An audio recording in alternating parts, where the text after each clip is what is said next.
Welcome back to another episode of the Braun Performance and Rehab Podcast, powered by ISOFIT and Firefly Recovery.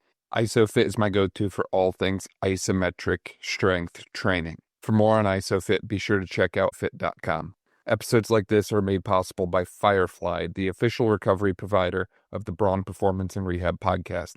For more on Firefly, be sure to check out recoveryfirefly.com. This episode is powered by Dr. Ray Gorman, founder of Engage Movement. Learn how to boost your income without relying on sessions. Get a free training on the blended practice model by following at Ray Gorman DPT on Instagram. Maddy, welcome to the podcast. I'm super excited to work with you today. For people who aren't familiar with you and all the incredible stuff you're doing out there in Bowling Green now, would you mind filling them in a little bit about who you are and all that you've got going on? And maybe while we're at it, throw in just a quick, where the heck Bowling Green is? So Bowling Green is in northern Ohio, not too far from Toledo. And I'm a fourth year running track and cross country here. This is only my second year here, though, because I transferred here about a year ago from Michigan State. I'm originally from Michigan, but close by here, so just north of Toledo. And I'm studying forensic science while I'm here, so that's really fun. Absolutely. Yeah, no, and just to dive into that for a second, I don't think I've ever met someone that's studying forensic science. How did you get into that, and what does that look like, entail, that sort of thing? That's really unique. In high school, I found that I was really good at biology, and stuff like that just came really easy to me. So I took that a step further and decided to major in biology my freshman year of college. And people would always ask me, what do you want to do with that? What do you want to do with that? Oh, you want to be a doctor? And I'm like, no, I don't want to be a doctor. So I didn't really know originally what I wanted to do. And then I started really getting into crime shows. And I was like, you know what? I could actually pursue this further if I wanted to while still staying in the science realm. And so that's when I stumbled upon the idea of being a forensic scientist. And Bowling Green has a really good program here for it. Not a lot of places have it. So That's absolutely incredible. Now, you mentioned crime shows. Do we have a favorite crime show or a favorite true crime podcast or anything like that? A couple of years ago, I was very into Criminal Minds and watched all at the time it was 15 seasons in probably a couple months. Oh my goodness. So I would go through a season in probably less than a week. We're into it. My goodness. Yeah, no, that's wild. It's funny. I feel like I'm from a very different generation when it comes to these crime drama type shows and that sort of thing. I grew up watching NCIS, which I'm not even sure if it fits into this category, but every time I hear forensic science, I think homegirl's name was Abby on the show. She was a freaking I would not mess with her. She was awesome. So always interested to talk shop with people about that sort of thing. Now, obviously, you've got an incredible career on the running side of things that way. And I remember you telling me before that it sounds like you were pretty freaking incredible in high school, which it's funny because sometimes people don't really make a splash in the high school scene and then they come out of nowhere in college. But it sounds like for you, you knew very early on that, hey, running is my thing that way. Walk me through a little bit of the journey that way. Where did we kind of get started with running, and how does this kind of lead us up into today, if you will? In middle school is when I first started running. I originally joined the track team because I wanted to be a pole vaulter. And I thought, I'll just run the 100 if they make me, but I just really want to do pole vault. And I did do pole vault for a couple of years, but one of my first practices in 7th grade was time trials in the 100, 200, 400, 800. And I remember doing the 200 and getting absolutely cooked. And I was like, no, I can't do it. And then I did the 800 and I did fairly well. So I was like, shoot, guess I'm a distance runner now. And from there, I guess I progressed at a pretty steady state until I was about a sophomore in high school. And that's when we got into COVID. And during that time away, I was like, I'm going to come back and everybody's going to be shocked at how much better I am. So I'm gonna push so hard just so that I could like prove myself when we got back. And I did. I didn't really expect it to be at that level at all. So my like freshman sophomore year of high school, my PR in the 5K was 19:25, and then I came back as a junior and ran 17:49. So it was a pretty big jump. I wouldn't It's say I was. wicked fast, by the way. Side note, like I think the fastest 5K I ever ran on like a super flat course, and I was so happy with it. It was like 22 minutes, which is like crawling compared to you. Like you're still like you're finished while I'm like literally like half a mile to go. That's wild. Yeah, I was pretty surprised by that. I know like I remember like the third race of the season that year.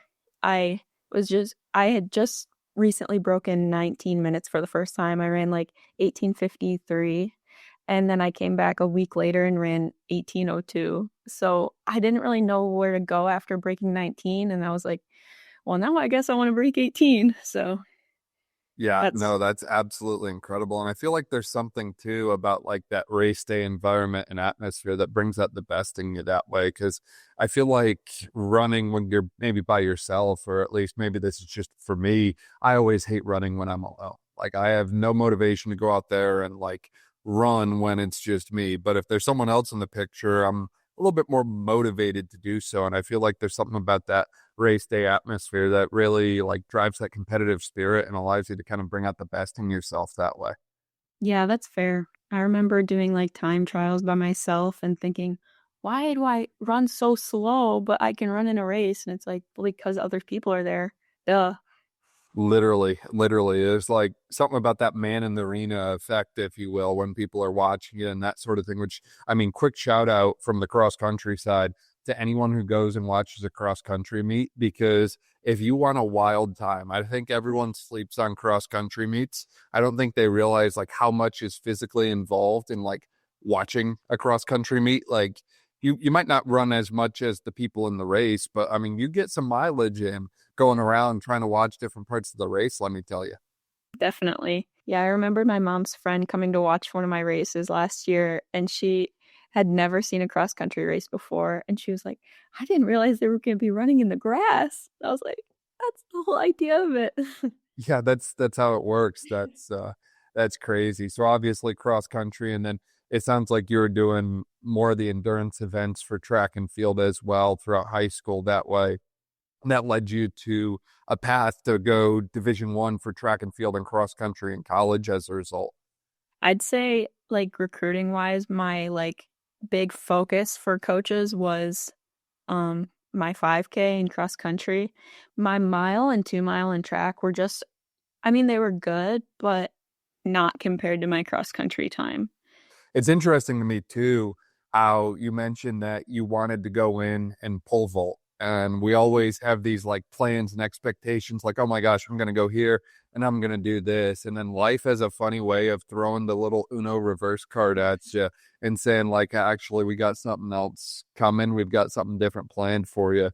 And it's funny because that's happened to me as well a few times where it's like, oh, I'm going to, I was playing travel soccer and going all over the place when I was in high school, and I decided to continue to play high school like varsity soccer. And I was thinking I'd be the goalie since I played goalie for the travel team. But next thing you know, you find me on the field, and it's like it's funny how that works sometimes.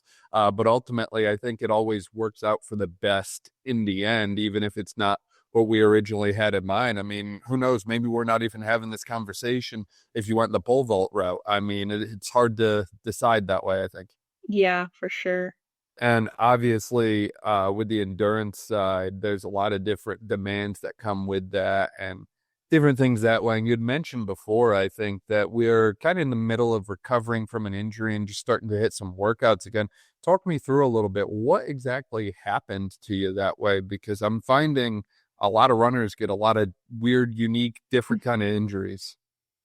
Yeah, so throughout college up until this point, I had been extremely resilient to injuries.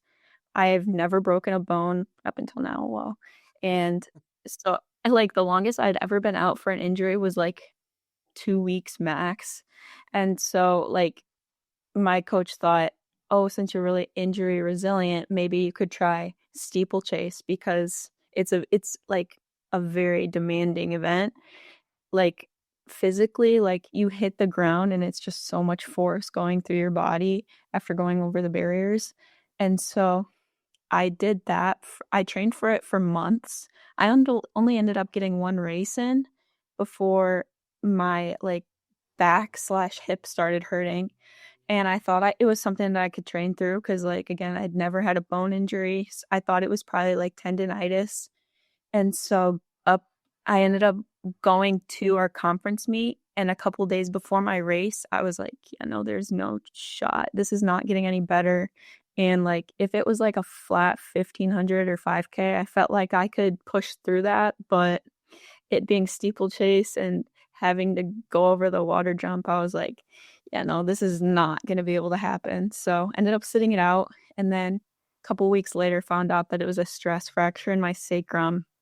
So that was kind of disappointing, kind of threw my cross country training, um, not out the window, but just like had to take a detour. And so spent most of the summer cross training, a little bit of like run walks here and there near the end. And so I didn't really get to a true running plan until probably about August. And so since I hadn't been running all summer and the cross training, like you can push so hard, but it's just not running. And so I was just very out of shape. Like a week before school started, I could hardly run like 3 miles at like 8-minute mile pace. So racing cross country just wasn't really going to be in the cards for me. So I've just been treating it as kind of a training block. There's a possibility that I'll race unattached coming up here in October at our home meet, but it's not really a guarantee, but it would just be as kind of like a checkpoint to see where I am as I'm like looking at the bigger picture towards track. Yeah, absolutely. And I mean, first off, hats off to you just for the resiliency that you displayed through that, because I realize that some of those injuries like that are super not fun to come back from. And it's just freaking difficult. It's like, you've kind of found identity, I would imagine, within the sport of running for years and years. And now it's like all of a sudden, like, I'm not going to run because I need this to heal. But like, you've always ran. So it's like, now what do we do as a result of that? And it's crazy how challenging and trying I think those times can be on athletes. But ultimately, I think that, going through those difficult things teaches you different lessons and helps you appreciate things a little bit more. So then when you do get back to running and get back to the stuff that you want to do, there's like a different lens that you view it through that way, even though it sucks in the moment. And it sucks in the sense that, like, you probably hit your first run back and you're like, oh my goodness, I feel so slow. But it's like, there's something to be said about going from like literally not running for weeks to running the same times that you used to again. Like, it's a very transformative process, I feel. Yeah, a couple weeks ago, I did like one of my first workouts back, and it was just like a pretty chill fartlek. And it was like the first time that like the minute bouts of the fartlek were actually longer than a mile. So I had one rep that was like 7:30 at like tempo threshold, and I was thinking to myself, like, a month ago I could hardly run a mile, and now I'm running a mile fairly fast in a workout, which was cool to think about, even though I still have a lot more time to drop before I'm like back at where I am or where I was. Yeah, I mean, you're running laps around me at that pace right now. My goodness.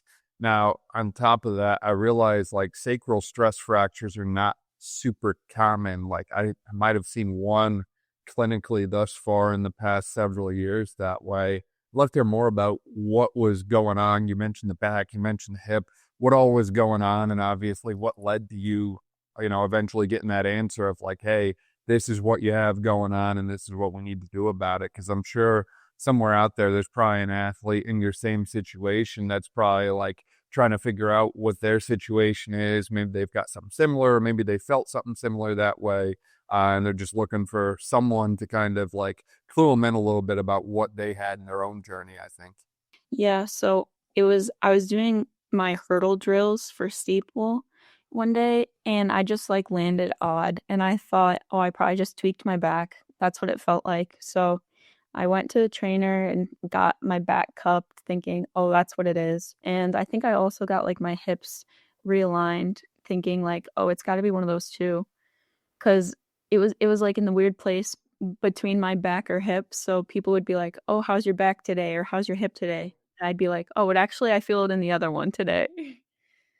So, yeah, I was just having pain there, and I thought that it would just be something minor, like, if I just get one little thing done in the training room, then that would fix it, but didn't ultimately happen. I remember my trainer brought in a chiropractor, and I thought, "Oh, that's gonna fix it." Didn't fix it.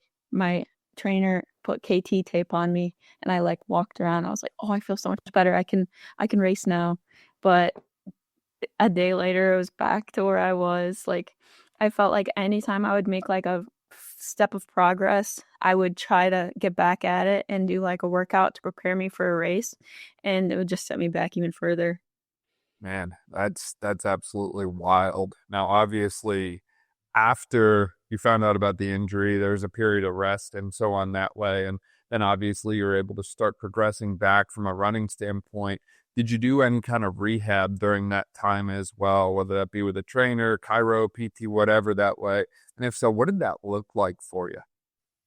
Yeah, my trainer got me set up with the physical therapist at my school, and we just did a lot of, like, hip exercises, like, just leg exercises in general. Because I think part of the reason why I got injured was because I had some sort of muscle imbalance in my legs, and so did a lot of little things like that in the, training room, and then also I was running a lot on the underwater treadmill because at that point, I was trying to get back into running, but my body wasn't ready for the impact of running, so we were just, like, taking little steps with the underwater treadmill instead, which was kind of weird. Yeah, that's wild. I've seen them, but I've never actually been in one before. I'd imagine that's quite unique and different. Yeah, it would be going at, like, 8-minute mile pace, but in the water, your legs can't really move that fast, and so I felt like I was running on the moon. And, like, you can't obviously wear running shoes in there, so my feet would get so many blisters on them too, and That's the water was always warm too, so I felt like I would be so, like, hot and need to sweat, but I just couldn't because I was already in the water. You're like, when will this stop? My goodness. Now, obviously, running at the D1 level, you've gotten to travel all over the place and run in some pretty cool, unique places, I'd imagine. Any favorite courses or tracks or any favorite places that you've like traveled to from a running standpoint that way? Yeah, in track, we went to the Brian Clay invite in Azusa, or not Pennsylvania, I meant, California, and that was so fun.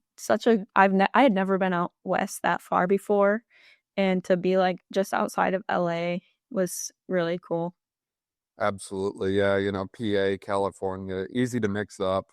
I got it a little bit confused because, like, the school was called Azusa Pacific, and so I had the P in my brain from that. Yeah, no, absolutely. And I mean, it's funny because we always find a way to go out west, whether it's Vegas, LA, whatever. And it is a different world and different lifestyle out there for sure. Now, I got to ask because this apparently comes up, and apparently this is a big deal a lot of the times. That way, people have opinions. Are we a fan of like the banked tracks, or do we not like the banked tracks for like indoor or whatever it is? I think they're okay. I can't really remember if I even ran on one this past year, but I don't really end up thinking about it much while I'm actually running. But flat 200s are very bad. Like, We it's just don't like hard on flat your body. 200s. Yeah, no, it's hard on your body to make that sharp of a turn just over and over and over again. So the bank kind of alleviates that a bit. I'd say the best tracks, though, to run on are 300-meter tracks. Really? Yeah, especially for a 3K because it's just 10 laps, and each lap for me is about a minute long, so I know, like, "Oh, the clock's at 2 minutes, I'm on pace," or whatever. Yeah, no, that's awesome. It's funny to me to hear, like, as a like not runner, to hear about all the little quirks within the sport that way, because I feel like people just look at it and think, oh, it's just running, but it's like it's so different depending on the surface, the weather, the like size of the track, or obviously in cross country, like all those courses are just so different. I remember in Pennsylvania where I grew up, the like state championship course in Hershey, Pennsylvania, they ran the course right near the like sewage treatment plant, which like who put a cross country course right next to that? Like y'all were not thinking whatsoever, in my opinion. But like it's just like weird little stuff like that people don't ever really think about unless they're within the sport itself that way, I feel. Yeah, I have a couple friends on my team from Pennsylvania, and they say that that course is so hard. And it's funny to hear, like, I have a friend from West Virginia, and hearing her talk about like the cross country courses that she would run on would be like up mountains. And so then she came to college and realized that cross country is actually so different. Like, there's actually courses that are not that hard. It's wild. It's crazy how it's like so mixed, and you can get any one of 100 different things, if not more. It's really all over the place that way. And the other thing I find that's all over the place is how runners prep for running. Some have their little like pre-run routine, and some they do a couple strides and then they just freaking send it. Some are like down in pasta all night long before, and some don't really do anything special. They just kind of continue on as usual.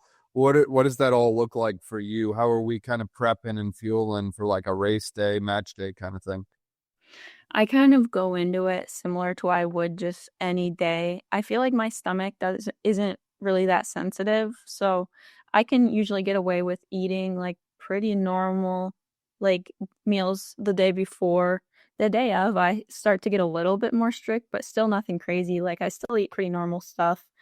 In high school, I was like very anal about am I eating the right thing? And oh no, I have a race tomorrow. I've got to prep XYZ.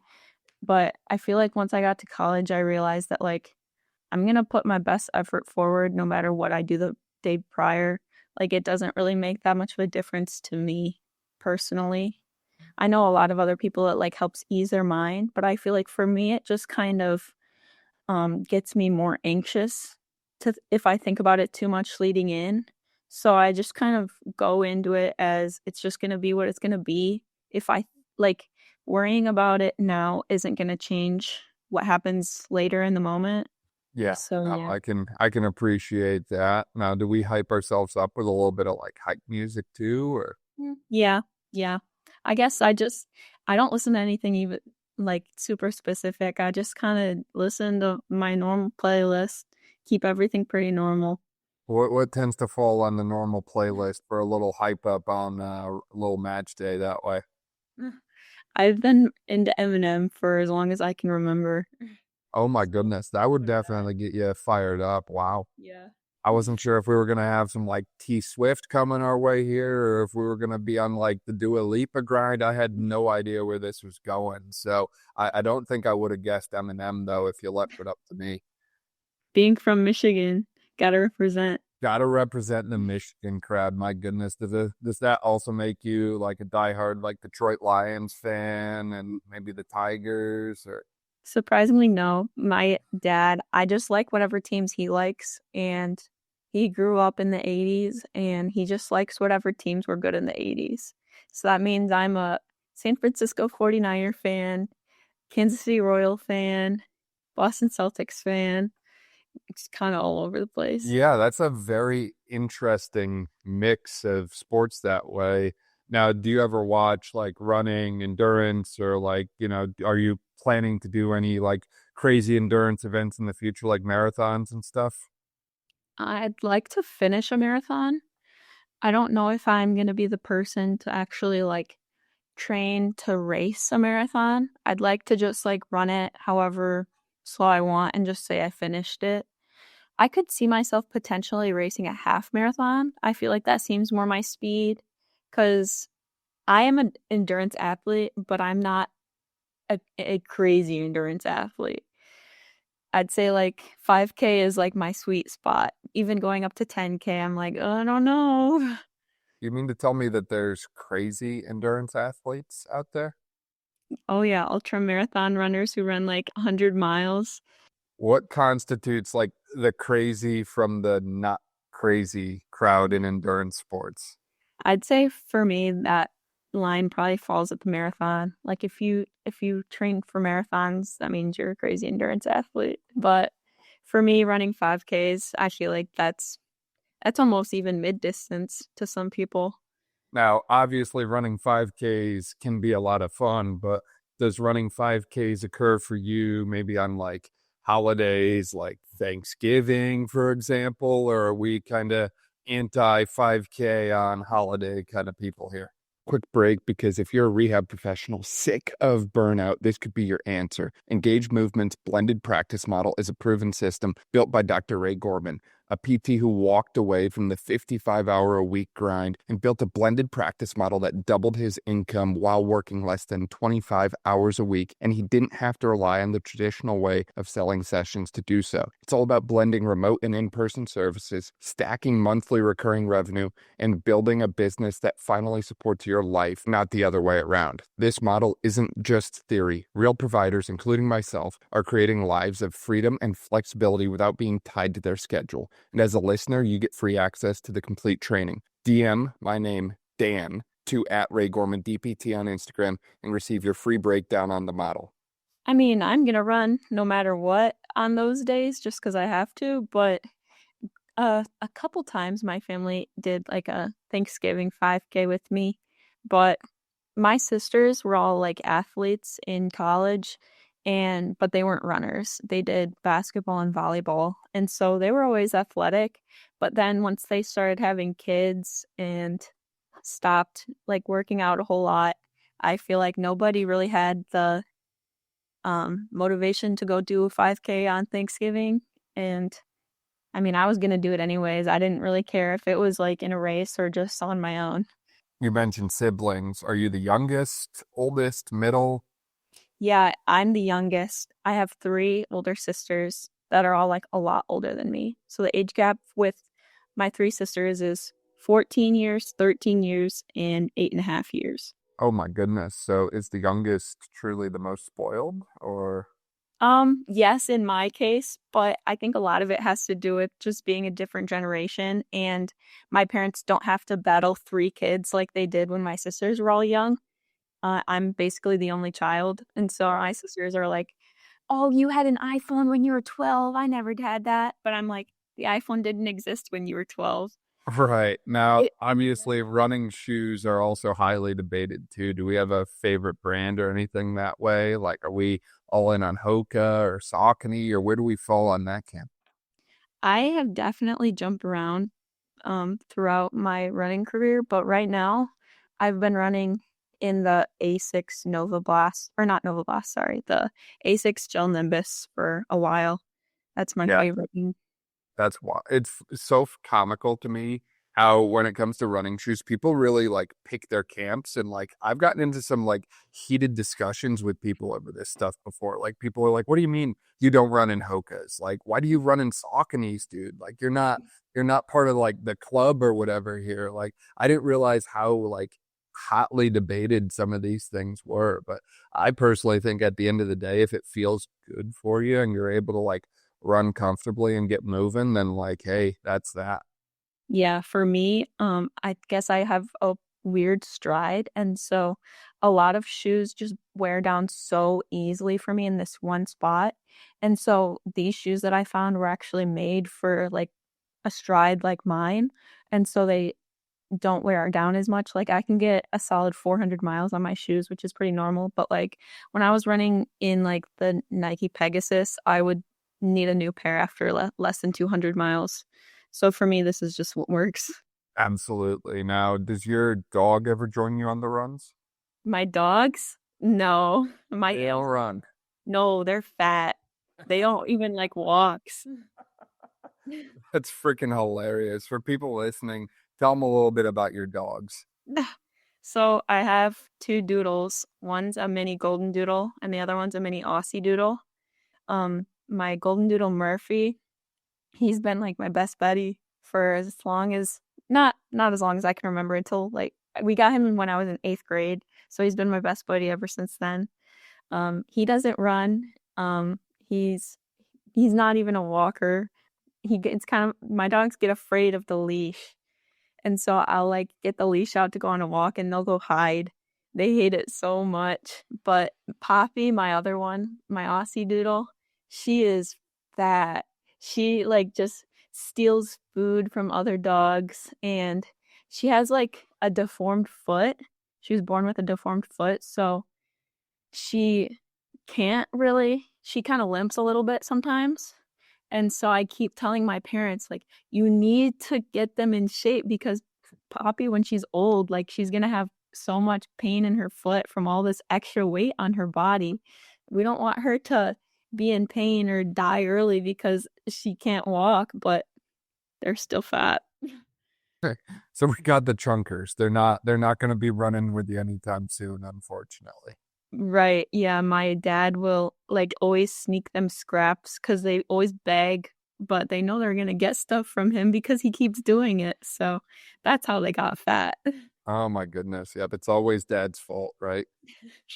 Now, obviously, as you mentioned earlier, before you were at Bowling Green, you're up in Michigan for a while that way. Walk me through what that process was like for you, just kind of navigating this like kind of fearful state of what I call what's called the transfer portal that way, in the sense that like sometimes people get a little bit concerned about like, how their teammates or coaching staff might react to the news and what might come of them transferring that way. And I've heard some people tell me they're excited for new opportunities, whereas others tell me they're just fearful of what's going to happen when they share the news with people and so on that way. I'd imagine it's just such a big mix of emotions for you.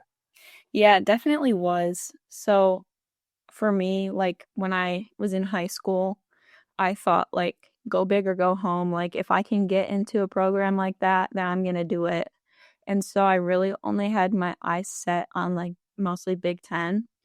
And I ultimately chose Michigan State and was there for 2 years. And I, really during my second year, I felt like there was a lot of pressure on me to improve to get to like the level that the rest of the Big Ten was at. But I guess that pressure was kind of negative for me because I wasn't getting any better. I was only getting slower and slower. And I think probably a lot of that had to do with my anxiety around like just the pressure and just anxiety in general. And it got near the end of my track season, my sophomore year, and I was like, I don't have to do this to myself. Like I can go somewhere else where I'm actually valued and can contribute to the team. And so it was everybody thought that it was like such an impulsive decision. Like I called my parents one day. I was like, I want to transfer. And they were like, hold on a sec. Like, let's take a second and think about this. And I was like, no, I want to transfer. I want to transfer. I feel like I'm a pretty intuitive person. And so when I have this intuition, like I just have to do it. And it ends up usually being right for me. So I decided to enter the transfer portal. And I know when I started to tell some of my teammates, some of them were kind of mad at me, like, why don't you just stick it out? Others were very supportive. Like they understood what I was going through because a lot of them were going through something similar also. Yeah, my family was all very supportive. I guess the biggest like unknown for me was I wanted to go somewhere with my major and not a lot of places have my major. So I a lot of Mac Ohio schools have it, but like a lot of them are far away from home. And what I really liked about Michigan State was it was only an hour away from my house. And so I wanted to stay pretty close by. And I also wanted to go somewhere that had my major. And so the two options for that were Bowling Green and Madonna University in Livonia, Michigan. I did talk to the coach there, but I feel like since they're an NAIA school, they just don't have the same like support as Bowling Green does. And I feel like I fit in more. Like I'm pretty middle of the road at Bowling Green on my team, but I would be like by far the best there. So I wouldn't really have many people to train with versus like here, like a lot of people are running the same times as me. So it was just all around the best choice. I feel like there wasn't really other choices that compared, like that checked every single box quite like Bowling Green did. So I was basically like, all right, I'm gonna go to Bowling Green, and I just gotta hope that the coach has a spot on the team for me. That was like my biggest concern, was like some coaches just don't look for transfers. And luckily I did. I got on the team, and come to find out later that like my coach really wasn't big on transfers. Like he really took a chance on me, and I'm really lucky that he did.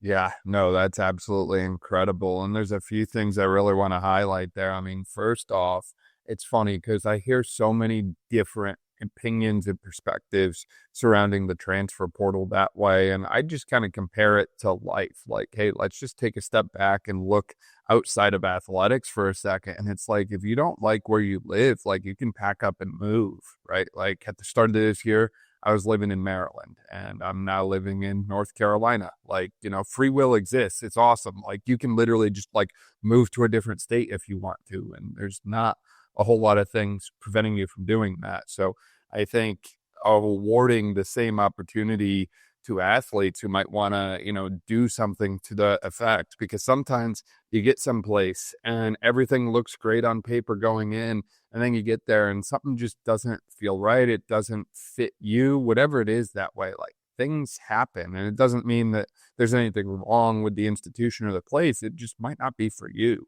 And I think it's perfectly okay to, pick up, pack up, and head someplace else that fits what you're looking for a little bit more. And I find a lot of times, as you mentioned as well, like people have a tendency to judge that or not understand that. But I think it's one of those things that, the more you go through life, the more you run into different situations like that. And you realize like, hey, having that freedom to be able to like leave a situation that you don't enjoy or you don't feel is right for you and end up in one that is just so powerful and impactful. And like, I would never want to be the one to like take that away from someone that way. So I think it's awesome that you've been able to do that. And the other thing I realized as we're talking is obviously we've centered a lot of this around running. So athletic weapon, as you mentioned before, science major. So we love STEM, so absolute academic weapon. But I believe, correct me if I'm wrong, we've got academics, athletics. I think there's also like artistic enters into that picture somewhere as A little well. bit. A little bit. Do we paint or something?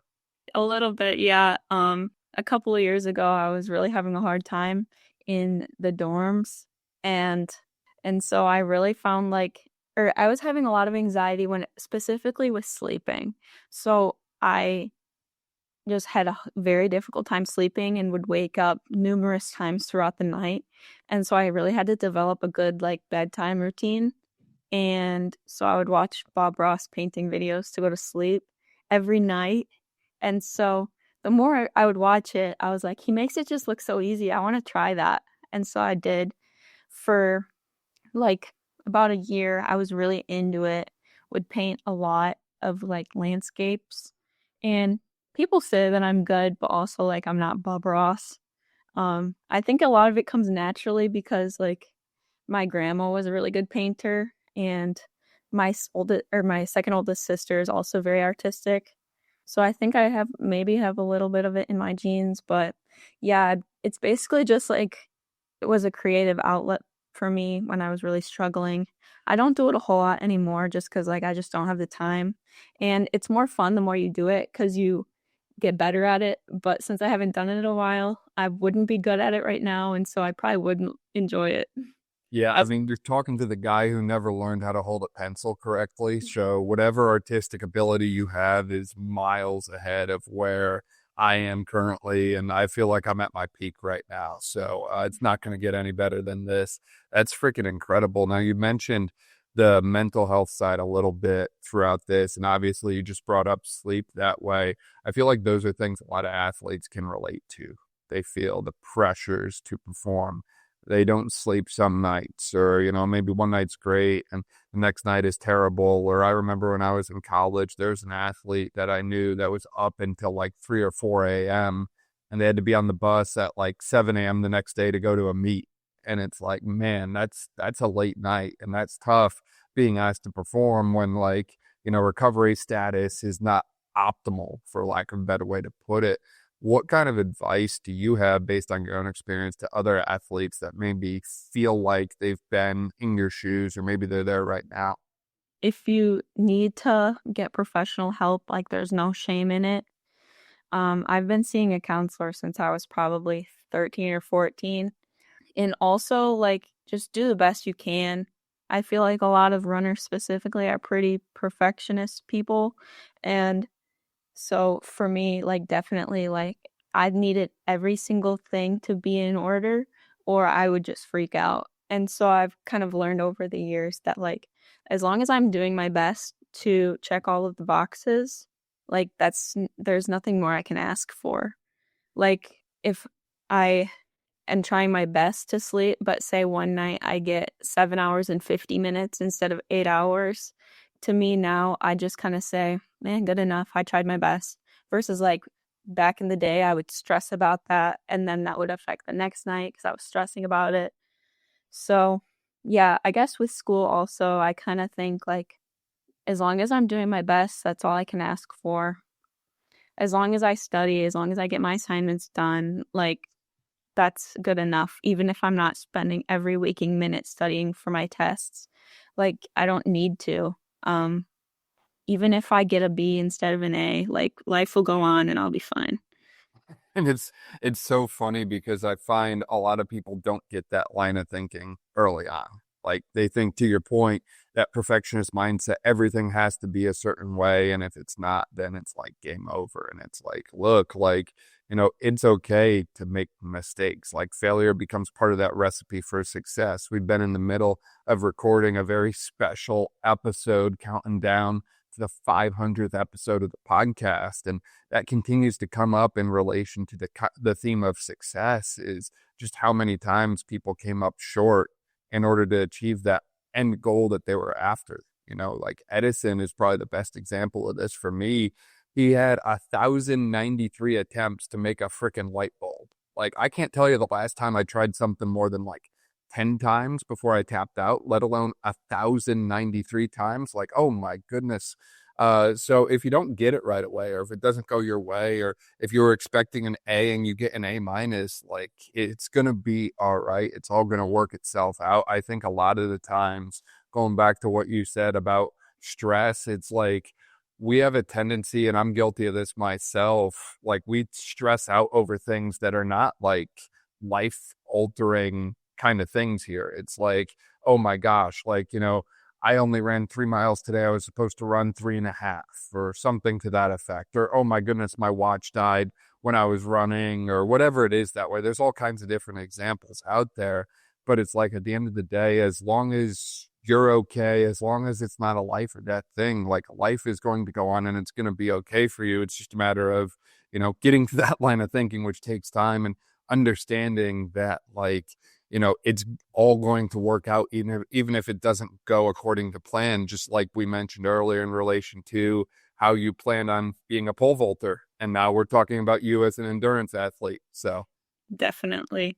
Maddy, I feel like we could probably continue to talk all day long that way. Is there anything that we missed as we're chatting about your journey and experiences? I feel like we really covered it all. Running, life, school. Absolutely. Yeah. And for people that want to find out more about you online and all that way, obviously we got the TikTok presence, we got the Instagram, all that sort of thing. Where can they find you all at? My main platform I'd say is Instagram. My handle is Maddy, Maddy, Foster 13. I'm also on TikTok a little bit, but I wouldn't say like I'm a TikToker. I kind of just post things that I think are funny and get like 10 likes. I mean, you're miles ahead of my TikTok. My goodness.